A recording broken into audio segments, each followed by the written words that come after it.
Alright, this is the second part of the full bullet character guide. Next up, Beta. Beta will be this character's main source of damage in the close quarters. Beta is a powerful shockwave attack that has a huge AoE on it, as well as a heal hitbox that functions a lot like a grab does. It bypasses shields and can be used in a various amounts of different situations for this reason. It can be used for characters that are in plus ultra to bypass their plus ultra and kill them entirely, or it could be used to just inconvenience your opponents and force them to heal more than just their shields. This move can be very oppressive in the right scenarios, and used in the wrong scenario, this move can be very tough. Using this move will have a lot of ending lag where you cannot act. This makes you vulnerable to alpha shots and a big punishes from melee characters. This move is risky to use for that reason, but landing the move has such a big payoff that it is worth it. I usually focus on leveling the skill first, because in my personal opinion, it gets the most bang for your buck for your levels. As at level 4, you get a second charge and a damage increase from 90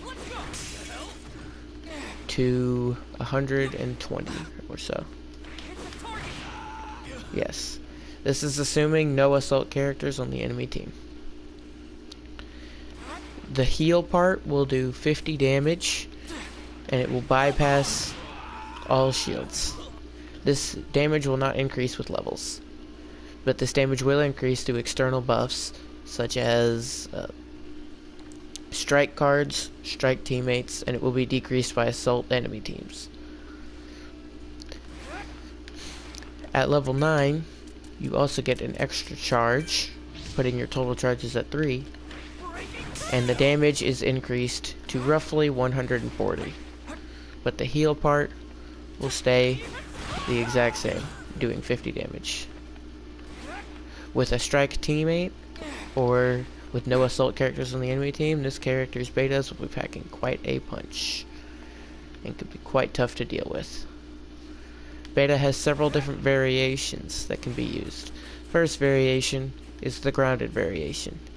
This will send you shooting forward in the direction that you are facing, unless it is near an opponent, in which case it will lock onto the opponent.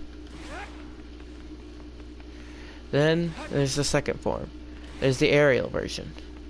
This will give you a slight boost in the air upwards before sending you straight downwards. This can be useful for when you don't want the auto tracking to change your position, and can be quite impactful, but overall not super practical. The third variation of this is when you're using it from on height.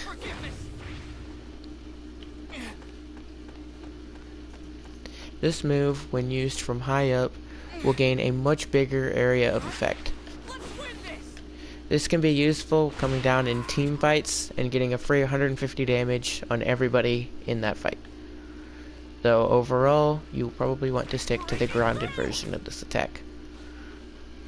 This attack has some combo potential that I want to get to at some other point in a different guide, but for now, this is just to show off his beta. Overall, this will be the move that you will want to predominantly use in the close quarters, as well as indoors. Alpha, usually kept for the medium engagements, while beta is usually what you want to do for enemies getting too close. On console, you will probably want to level beta first, but on PC, I wouldn't be surprised if alpha takes priority, due to the more ranged metagame that is on PC. Alright, tune in next time where we'll talk about Gamma and its quirks. Gamma is a very interesting ability as well, so keep an eye out for it, and subscribe.